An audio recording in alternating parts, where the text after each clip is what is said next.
ለአንዴና ለመጨረሻ ጊዜ ልጨርሰው።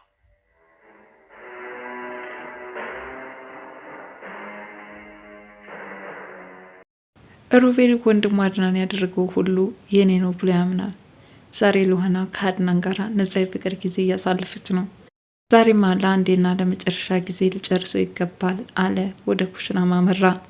ቢላውን በመያዝም ወደሆኑ ፊት ለፊታቸው ተደቀነ። ሉሃናና አድናን የጥቃቱ ሰለባ እንደሚሆነው ባናውቅም አያያዙ ግን እጅግ ያስፈራ ነበረ። አድናንን ለመግደል ከዚህ በፊት በተደጋጋሚ በሽጉጥ ሙከራ አድርጓል። ሚራን የጥቃቱ ሰለባ ሲያደርግ አድናንን ግን የሚፈለገውን ውጤት አላመጣለትም። ታዲያ ዛሬ ልጃገረዷን እኔ ነኝ የምወስደው፣ ሉሃናን በእቅፌ ስር አስገባታለሁ ሲል ሁኔታዎች አልተሳኩለትም።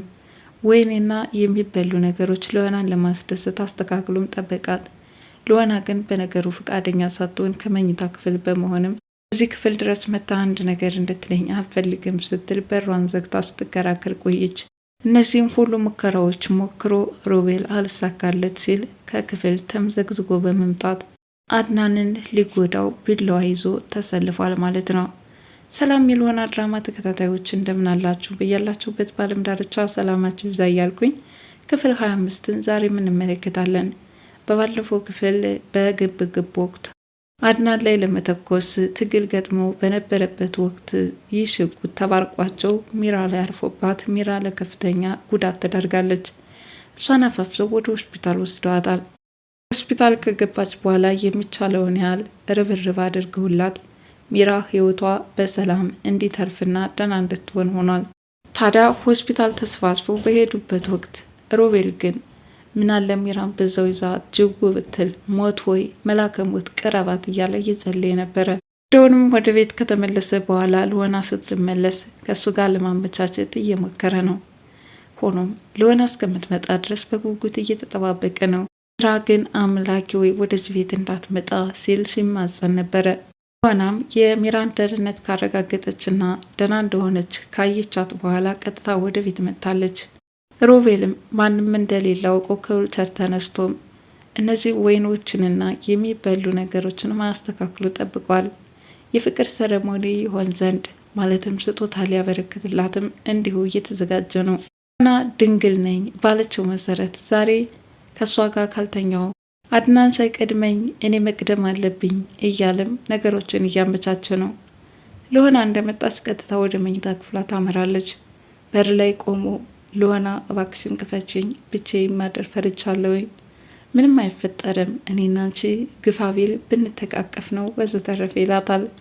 ይህን የሰማችው ሉሃና ከአንተ ጋር አይደለም አብሮ መተኛት አይንህን ማየት አልፈልግም፣ ፍቅረኛ ሚራ ከዳሃት እንዴ አርፈ ተቀመጥ አለችው። በዚህ ፈቃደኛ ሳትሆን ከመኝታ ክፍሏ ራን ዘግታ እንደተኛች ሰዋት ጣት ይሆናል። ሚራ በአድናን ረዳትነት ከሆስፒታል አገግማ ወደ ቤት እንድትመጣ ተደርጓል።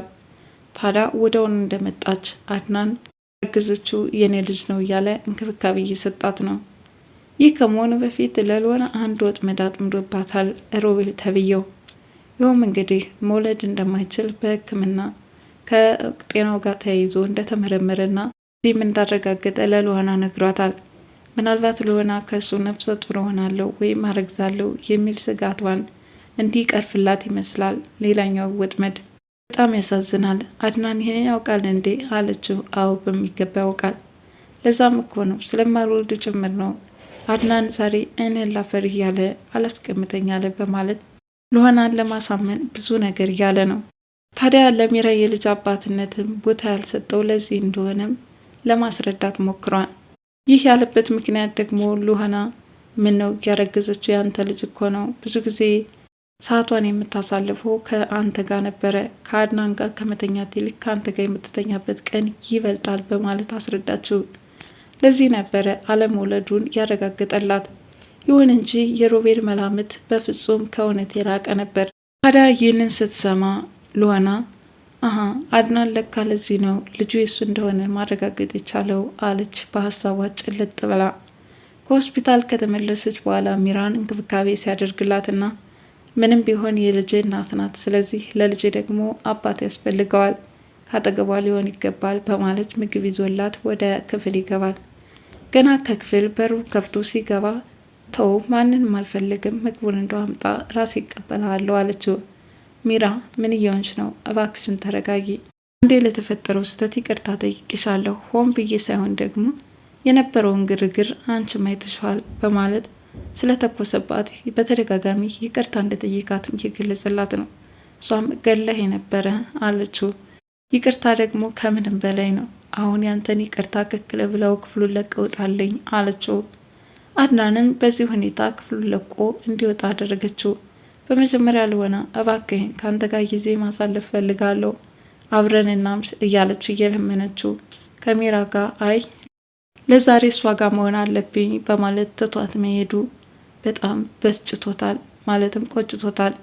ምክንያቱም ያቺ እንቁዬ ልጅ ከጎኔ እንድትሆንልኝ እፈልጋለሁ እያለች እየጠየቀችው በነበረበትና እሱ ደግሞ አይ ሚራ ብቻዋን ከምትሆን ብሎ ትቷት መሄዱ በጣም ማናዶታል። በሌላ በኩል አሁንም ሮቤል ከእሷ ጋር ጊዜ ማሳለፍ እንደሚፈልግ እየጠየቃት ሳለ እሷ ግን እህቴ ሳራን ብዬ ነው እዚህ ቤት የቆየሁት እናም ሊሄድልህ ነው አትጨቅጭቀኝ አለችው። ከሚራ ሆስፒታል ደርሳ ስትመለስ ራሱ መንገድ ላይ ቁጭ ብላ የእህቷን ነገር እያሰበች በዚህ ሁኔታ እስከምቼ ነው የሚዘለቀው? ከዚህ ቤት ወጥቼ ወይ ሳራን በውጭ ሆኜ መፈለግ አለብኝ ትላለች። አድናን የመሰለ ልጅ እንዲህ በቀላሉ እንዴት ይገኛል? እሱን ከራቁት ደግሞ ችግር ነው ትላለች። እንዲህ በሁለት ሀሳብ ውስጥ ገብታ እየተሰቃየች ያለችው ለሆና ሳራ እርሻት ሳራ ትበይብኝ በማለት ነገሩን እንድታስቀይስና እንድትረሳ ለማድረግ እየሞከረ ነው። ይሁን እንጂ ለሆና እህቴን ብዬ እንጂ እኔስ ማንም ብዬ እዚህ ቤት ተቀመጥ፣ ሮቤል ካንተ ራስ አልወርድም አለችው። ሮቤል በበኩሉ ሚራን ጠይቆ ሲመለስ አሁንም አድናንን እባክህ ወንድሜ ይቅርታ አድርግልኝ፣ ያ ነገር ሊፈጠር አይገባውም ነበረ፣ እንግዲህ በበደልኩት ከዚህ በላይ ምን ላደርግ እችላለሁ በማለት ይቅርታ ይጠይቀዋል። አድናን ከልቡ ስለመሰለው ይቅር ለእግዚአብሔር ብሎ የእሱን ይቅርታ ተቀብሎታል። ራሱ እንዲመቸው እንጂ ይቅርታው ከልብ አልነበረም። ቀጥሎም ወደ ሉዋና ክፍል በማምራት ሉዋና እንደናፈቀችውና ከሷ ነጻ የፍቅር ጊዜ ማሳለፍ እንዳለበት እየጠየቃት ነው። ሉዋና ግን እባክህን አድናን ታግሰኝ እያለች እንዲታገሳት እየጠየቀችው ነው። እሱም ቀጠለ። ያው ለፍቅር የሚጨዋወቱትን እየተጨዋወቱ ነው። አጅሬው ሮቤል በር ላይ ቆሞ ሲመለከታቸው ቆየ። አድናን ዛሬ የመጨረሻ ጊዜ ነው በቅናት ተረድብን ብሎ ሲመለከተው ቆየ። በር ላይ ለረጅም ጊዜ በደንብ ሲመለከታቸው ከቆየ በኋላ በራፉን ዘግቶ ወደ ኩሽና ይመለሳል። ኩሽና የሽንኩርት መክተፊያ ቢላዋ ሲፈላለግ ቆየ። ቢላዋውን ይዞ አድናን በራዳሪ ስር ነህ፣ ዛሬ የእጅህን ታገኛለህ፣ ሉዋና ይህን እንጂ ያንተ አይደለችም ሲል እቅዱን እያወራም ጉዞውን ወደ መኝታ ክፍል ያደርጋል። እነዛ ጥንዶች ግን በፍቅር ተሸንፈው የራሳቸውን ዓለም ላይ ናቸው። ሮቤል በር ከፍቶ ይገባብናል ብለው በጭራሽ ሊያስቡትም አይችሉ። አጅሬው ሮቤል ግን ስለት በመያዝ ካጠገባቸው ቆሟል። ማን ደርሶ እንደሚያስጥላቸው ወይም ደግሞ የጉዳቱ ሰለባ ማን ሊሆን እንደሚችል ባይታወቅም የሮቤል አመጣት ግን ዛሬ ማለቅ አለበት። በቃ እንደውም ሌላ ጊዜ ቀጠሮም አያስፈልግም፣ ናንን ለማጥቃት ሽጉጥ ፍለጋ መሄድ አይጠበቅብኝም እያለ ደሙ ላይ ስለት በማንሳት ህይወቱን ሊነጥቅ ፈልጓል። እንዲህ የቁም ቅዠት ያለው ሮቤል በሚራ ግን እንዴት ተሸወደ? ሚራ ሀሰተኛ ካርታ በማዘጋጀት ማለትም በሱ ስም ቤት እንደተገዛለት አድርጋ ይህንን ካርታ ደግሞ ራሱ ሮቤል እንዲቀበል በደላላዎች አማካኝነት በሩ ተንኳኩቶ እንዲደርሰው አድርጋለች። ሚራ ቤት ለራሷ ገዛች ማለት ነው፣ ሰራችልኝ እያለ ሲናድር ቆየ። ካርታ በአንተ ስም የተገዛ የቤት ካርታ ነው፣ 3 ሚሊዮን ብር የከፈልኩበት ሲሆን ዋጋው ግን 4 ሚሊዮን ብር ነው ብለዋለች። እና ለምንድን ነው በእኔ ስም ያደረግሽው ሲል ጠይቋታል። እሷም ከዚህ ቤት ይዘኝ ብን እንድትል ፈልጋለሁኝ፣ እናም ቤት መግዛታችን የኔና ያንተን ኑሮ ያቀለዋል፣ ከዚህ በኋላ እዚህ ተጋፍተን የምንኖርበት አንዳች ምክንያት የለንም በማለት ተያይዘው እንደሚወጡ እየነገረችው ሮቤል ሰራሁላት፣ ዛሬ ደግሞ በስሜ ቤት እንዲኖረኝ አደረገች፣ ከዚህ በኋላ ምን እፈልጋለሁ ሲል ጮቤ እየረገጠ ነበረ። እንዴት ተሸወደ! በጣም ይገርማል። ሮቤል ብልጥ መስለለካ የዋህ ነህ፣ ለማንኛውም ሰርቼልሃለሁ እያለችው ትገኛለች። ብሎም ሉዋና የሰረቀቻቸው ፓስፖርትና የጉዞ ሰነዶችም እንዲሁ በቀላሉ ሊያገኛቸው አልቻለም። ታዲያ ከሚራ ጋራ ይህንን ፓስፖርትና የጉዞ ሰነድ እንዴት አስመልሰው ከዛ ቤት የሚበሩበት አጋጣሚ ሊመቻች እንደሚችል ያስጨነቃቸውም ይመስላል።